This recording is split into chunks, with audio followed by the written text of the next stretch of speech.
Hello, this is Junk Dump, and today I'm actually really excited about this. I love restoring or repairing old games, old things, basically anything old, and giving it a new life and seeing how they work. Even if I can't repair it, it's fun just to take them apart and see how they work.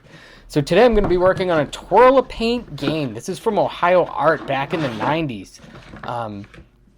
Got some stuff inside it, so I'm just going to unpack it here. Got some cardstock.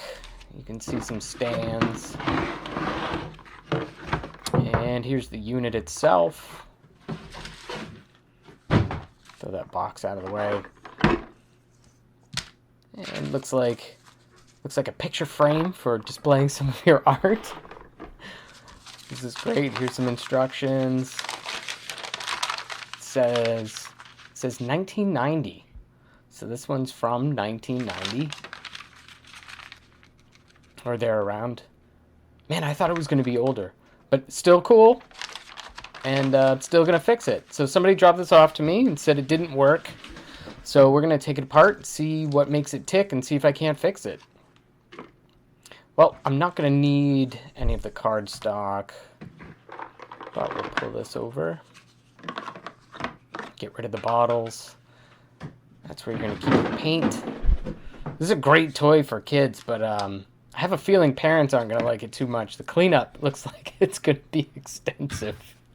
Well, hopefully that ring on the top works and it keeps everything in place. Let me just take off this tape. Looks like someone had a plate on there. But yeah, you're just going to put that cardstock right down on this wheel. Here, let me grab this. And that's going to spin. So you take your cardstock, you put it in those tabs, you turn it on, it spins around, and then put some paint in there, and woohoo! You've got some spin art.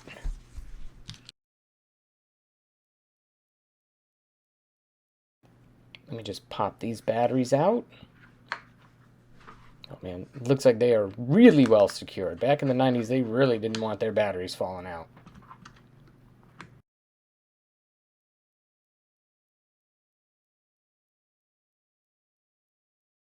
With the batteries removed, I'm going to set up my multimeter. I'm going to set it to resistance, and I'm going to check the resistance in between the wires and just make sure that the connections are all sound and that there's not anything hiding that I can't see that's causing, that's getting in the way of the electrical flow.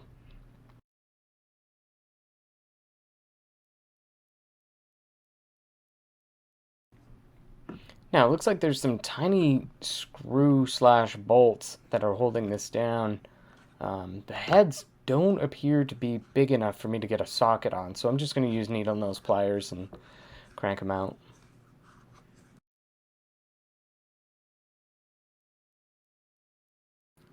So now we can see, looks like there's a motor in the bottom that's held in by this plastic battery holder, and we've just got some simple wires running down to the switch. So I'm going to test the wire leads up to the battery. No resistance there. That's good. Going to check the other side. And no resistance there, which is also good. Now I'm going to check the leads. Good. Looks like our wires are all set and our connections are all good. That means that the problem is in the motor. I'm going to have to take this motor apart. In order to do that, there are some tabs on the back that hold the metal casing to the base. I'm imagining the base probably holds the brushes, and the casing on the top is going to hold the inside of the motor and probably the pole magnets, or permanent magnets. Those were some strong tabs. And as I pull it apart, I can see the brushes on the bottom, and right here you can see the inside, you can see the magnets. I'm going to start by cleaning off the commutator. The commutator is where the brushes land and conduct electricity through the inside of your motor.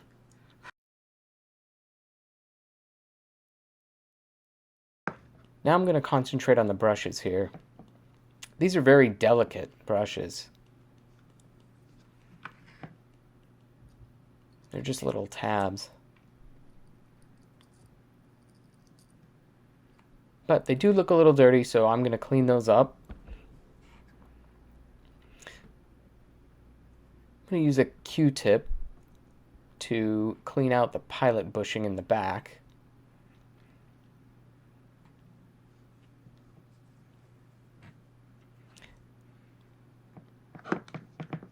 Now I'm going to take that fine scrub pad and try to pull the brushes apart and clean the contacts. Again, try not to take off too much material. Just clean off what looks like some corrosion in there. Some debris.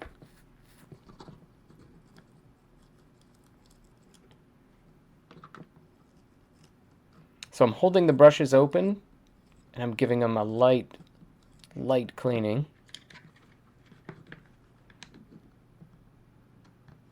And then I'm going to repeat the same for the other brush.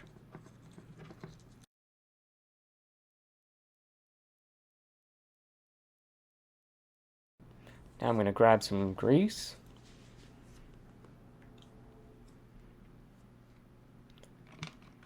And you don't really want any grease on the brushes or the commutator. You want to keep that pretty clean. What you do want is to put some grease down into that pilot bushing at the base.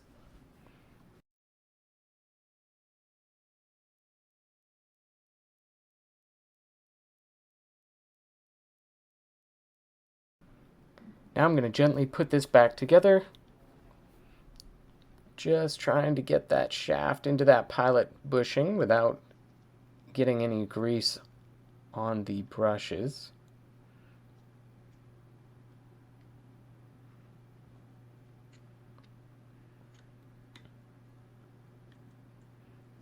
Now that outer housing is actually indexed, so once I get it back together, I'm going to have to rotate it around until I get the correct positioning.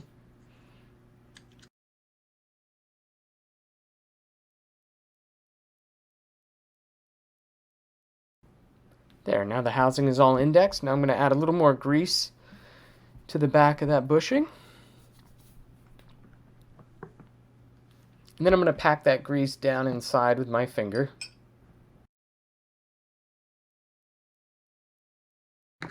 Now it's time to bend those tabs back into place. It's a little bit difficult because they are pretty stiff, and it takes a good amount of force to push them into place.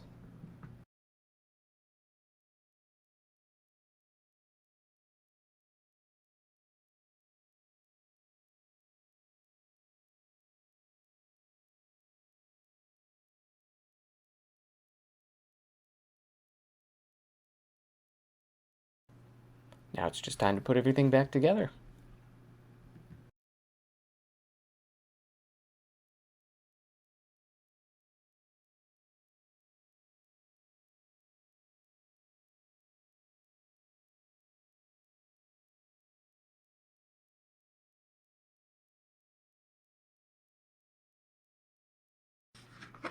Now that it's back together, it's time to give it a test.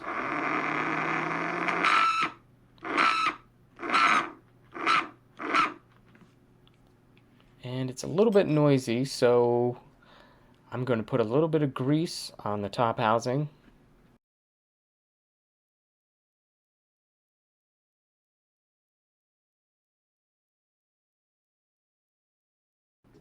Much better. Now, let's see if this thing works.